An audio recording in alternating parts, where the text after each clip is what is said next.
Prosecutors are fighting back against efforts to move the trial of two former Minneapolis officers accused in George Floyd's murder out of the city.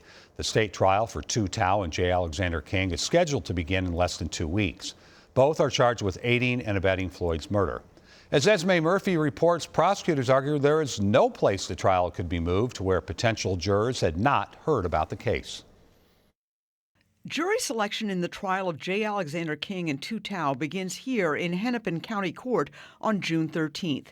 This would be trial number 3 in the George Floyd case. Derek Chauvin was convicted of murder in 2021.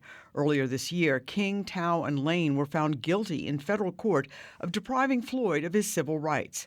If convicted here in state court, these two other officers could face 12.5 years in prison.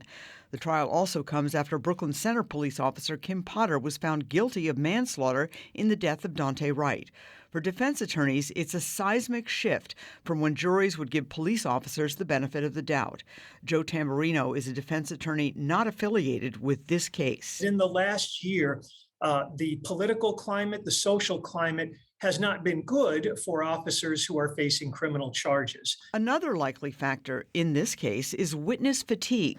I'm going to have to testify again. Courtney Ross, George Floyd's girlfriend, says testifying again is overwhelming not just for her, but the other witnesses too. All of them are just so traumatized. They are having a hard time moving on in life.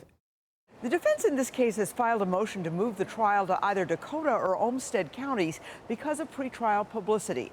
A similar motion in Derek Chauvin's case failed, and the prosecution is once again arguing that moving the trial wouldn't matter because the pretrial publicity has affected every part of the state. In Minneapolis, Esme Murphy, WCCO 4 News. Thomas Lane is the other officer who helped hold down George Floyd. He pleaded guilty to aiding and abetting manslaughter and agreed to a 3-year sentence. Derek Chauvin is currently serving a 22.5-year sentence in prison following his murder conviction. Stay with WCCO and CBS News Minnesota. We'll have full coverage of the upcoming trial.